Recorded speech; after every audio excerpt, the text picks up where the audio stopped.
Alright, so right away, just right into it. I'm going to knock that down again. Alright, so the next video I'm going to talk about is the North Node shifting from Leo into Cancer. Alright?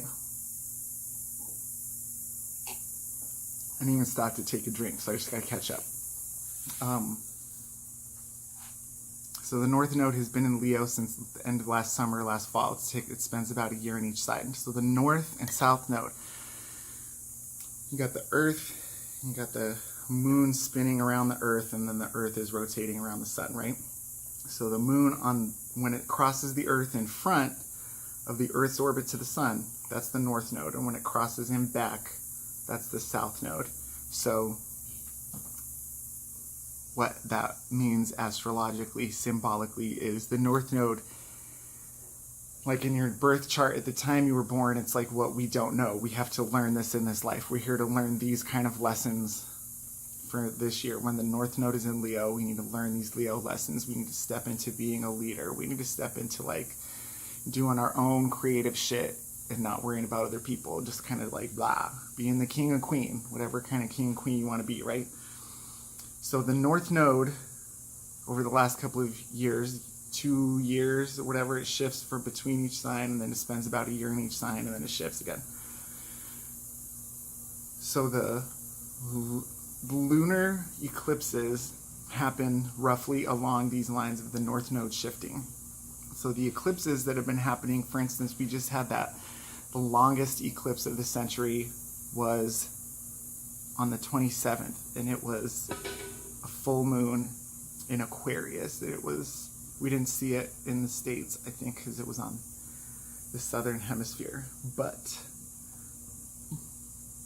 that was one of the last eclipses of this Leo North Node, South Node Aquarius lunar cycle. We're now shifting into a Cancer North Node, Capricorn South Node. So we're going into a different type of an energy going into this fall and into next year. So the very last of the Leo Aquarius eclipses, we just had the one that was in Aquarius, that was the longest of the century. And a full moon lunar eclipse in Aquarius, it's like things are going to change with your social circle. With eclipses kind of spark a crisis or a moment of change or a moment of like, you know, some shit kind of gets stirred up or it moves around or whatever. So wherever that lands in your chart, you go through these kind of motions, these changes, and the upcoming new moon. So right now we are in the Cancer new moon cycle. We just had the Aquarius full moon, and now coming up on August 11th, the new moon in Leo is going to be a solar eclipse. I don't think we're going to see that here in the Western Hemisphere. It's like at 4 a.m. or some shit, 3:58 a.m. Yeah, I wrote notes. I'm drunk, bitch. Ha!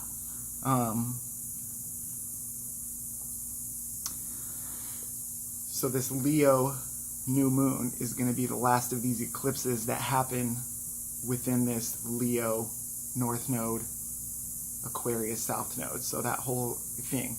Have we learned our Aquarius people power lessons? Can we step forward and be a leader within that group? Can we do that thing on our own? Can we like have the fire to make it burn? So now the new moon in Leo, like the sun's already been in Leo since the end of July. Now the new moon in Leo like is this whole new energy, and the new moon in Leo is actually when I started my astrology blog. So holla videos, we doing this 4 minutes right now.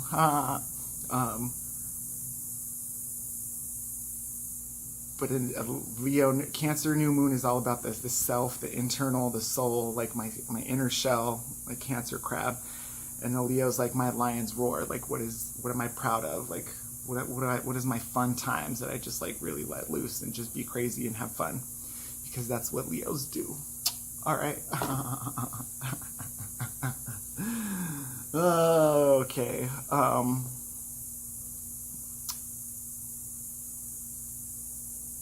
So then this eclipse happens in the Leo new moon. And then we go on this whole, like, the Leo moon cycle, which is going to happen with the full moon in Pisces on August 26th around 6 a.m. Mountain Standard Time. So we're going to have these new heart level, Leo level, passion, drive. Leo's motto is I will. So it's desire and determination. So like, what are these new things we want to do? It's just for us. It's not about like making anybody else happy. It's just for me, you know, just for the I, for the me, for the I will. Willpower astrology. Get it? I'm a Leo. You understand? All right. And those things will culminate through how we manifest with this Pisces energy of subconscious energy and connecting. And we are all one. You know what I mean? Like Pisces is everything washes back into one. So like, I'm a brilliant bright star, you're a brilliant bright star. And then with this Pisces new moon, it gets very like, we wash back into the same star stuff again. And it'll get crazy. New moon in Pisces, or full moon in Pisces coming up at the end of August. So anyways, so this, the north node and the south node will shift on November 6th. We're going to shift from a north node in Leo to a north node in Cancer. And what that means is we go from like, what is my heart desire? What do I want? What is my passion and giving? And like, what am I, and we're going to like, what is internal? Like, what is the inner feelings? Like, we have to learn to feel deeply from our guts. You know what I mean? It's going to feel weird. We're going to want to be more Capricorn-like with that south node in Capricorn. We're going to want to be more like on a schedule and put together and like make it happen. But then we're going to get these impulses from the guts, like deep down in the feels from the Cancer. And we're going to go, I don't know what to do with this. I don't know what to do with that. And that's the whole journey that we're on through the next year after November 6th is the north node in Cancer. So over this last year, I just have to say the north node in Leo, because it's been in my sign, and this is another big year astrologically for me for a bunch of different reasons, but like stepping into what your own thing is, you know what I mean? Like kind of you heard me, you know what word I said, stepping into that whole thing, you know what I mean? Like, it's time to do it. Like, take up the reins, be the leader, be the one. And I'm not saying I'm the one all the time. I'm saying there's times where I've sucked at it. You know what I mean? But like, you got to go out and be the one and do it. You got to go try it. You got to go make it happen. You know, like, and so going into this north node where it's more of an internal feeling place, it's not about other people and it's not about some big picture stuff. Like, it's about how you feel. And this next year is going to be a lot of more like personal soul level development, you know? So anyways, that's kind of like the moon cycles of right now. We are coming out of the full moon in Aquarius, longest eclipse of the century. So things are shaking up. We're, you know, age of Aquarius, get into it. And then we're going into the next eclipse in Leo, which is going to be the new moon on the August 11th. And that's going to give us a whole new energy, a whole new heart level shit that is going to really express itself at the end of the month, full moon in Pisces, where it's going to come through our dreams and our visions and our connection and collaboration with everybody. Yeah, dude. So that's the moon cycles. Blah.